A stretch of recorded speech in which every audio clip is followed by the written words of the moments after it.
اعوذ باللہ من الشیطان الرجیم، بسم اللہ الرحمن الرحیم۔ یہ بیان کتاب سنی بہشتی زیور کامل سے بیان کیا جا رہا ہے، جس کو تحریر فرمایا ہے خلیل ملت حضرت مولانا مفتی محمد خلیل خان قادری برکاتی قدس سرہ العزیز نے۔ سعی کے دوران ایک ضروری نصیحت۔ سعی میں ستر عورت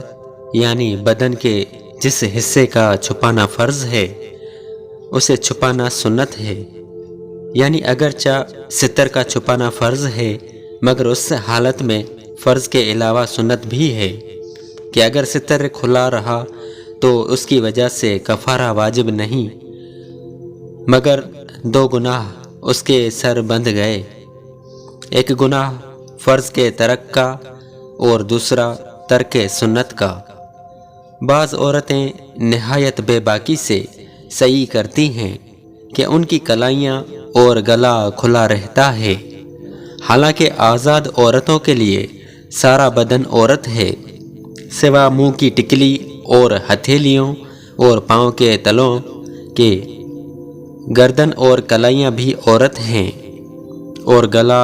گردن میں داخل ہے، ان سب کا چھپانا بھی فرض ہے، مگر عورتیں یہ خیال نہیں کرتیں کہ مکہ معظمہ میں گناہ و معصیت دوسری جگہ سے سخت تر ہے، کہ یہاں جس طرح ایک نیکی لاکھ کے برابر ہے یوں ہی ایک گناہ لاکھ گناہوں کے برابر۔ حرم وہ جگہ ہے جہاں گناہ کے ارادے پر پکڑ ہوتی ہے۔ عورتوں کی یہ بے باکی اور لاپرواہی اور بھی زیادہ قابل گرفت ہو جاتی ہے کہ سعی تو سعی کعبہ معظمہ کے سامنے بھی وہ اسی حالت میں رہتی ہے، بلکہ اسی حالت میں طواف بھی کر لیتی ہیں، حالانکہ طواف میں سر چھپانا علاوہ اس فرض کے جو عورتوں کے لیے دائمی ہے واجب بھی ہے، تو یہاں بھی دو گناہ ان سے صادر ہوئے، ایک ترک فرض اور دوسرا ترک واجب کا، اور وہ بھی کہاں؟ بیت اللہ کے سامنے اور خاص طواف کی حالت میں۔ بلکہ بعض عورتیں طواف کرنے میں خصوصاً حجر اسود کو بوسہ دینے میں مردوں کے ہجوم میں گھس جاتی ہیں، ان کا بدن اجنبی مردوں کے جسم سے مس ہوتا رہتا ہے مگر ان کو اس کی پرواہ نہیں ہوتی۔ خدا کی بندیوں، سعی، طواف اور سنگ اسود کا بوسہ اور دوسرے افعال حج امور خیر ہیں، ثواب کے لیے کیے جاتے ہیں، اور تم ثواب کی بجائے گناہوں سے اپنا نامہ اعمال سیاہ کرتی ہو۔ ان امور کی جانب حاجیوں کو خصوصیت سے توجہ دینی چاہیے، اور جن مردوں کے ساتھ عورتیں رہتی ہیں انہیں بتاکید ایسی باتوں سے منع کرنا چاہیے، اور انہیں ہی نہیں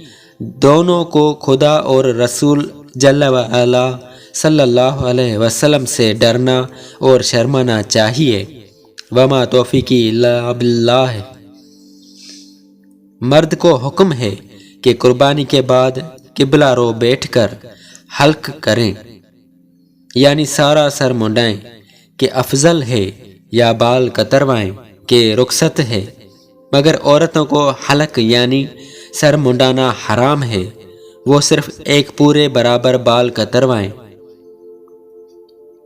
عورتیں اگر ازدحام اور مردوں کے ہجوم کے سبب 10ویں ذی الحجہ کو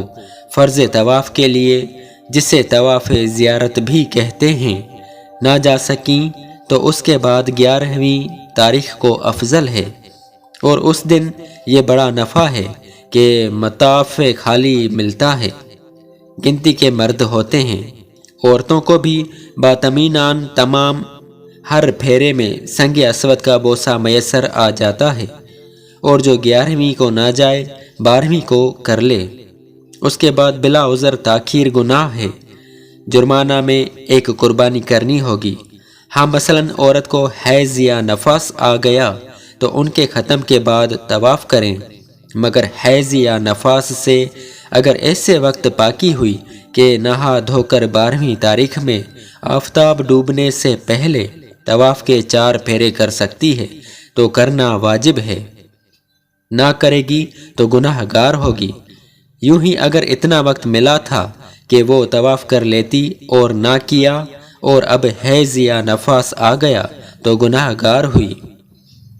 عورت نے طواف وداع جو باہر والوں پر واجب ہے اور مکہ معظمہ سے عزم رخصت کے وقت کیا جاتا ہے، نہ کیا تھا کہ اسے حیض آ گیا تو اب اس پر طواف وداع واجب نہ رہا۔ ایسی عورت کو حکم ہے کہ مسجد کریم کے دروازے پر کھڑی ہو کر کعبہ معظمہ کو بنگاہ حسرت دیکھے اور دعا کرتی پلٹے۔ حج کے ایام میں عورت کو حیض و نفاس میں مبتلا ہو جانا اسے کسی عبادت کی بجا آوری سے نہیں روکتا۔ وہ حج کے تمام افعال مثلا وقوف عرفات، وقوف مزدلفہ و رمی جمار وغیرہ اسی حالت میں بجا لائے، مگر خانہ کعبہ کے اندر جانا یا اس کا طواف کرنا اگرچہ مسجد حرام کے باہر سے ہو اس کے لیے حرام ہے کہ ایسی عورت کو مسجد ہی میں جانا جائز و حلال نہیں۔ حق سبحان توفیق اطاعت عطا فرما کر مدینہ طیبہ کی زیارت کرائے، آمین۔ بھی ہمارے چینل کو سبسکرائب کریں اور روزانہ نئی اپڈیٹس کے لیے بیل آئیکن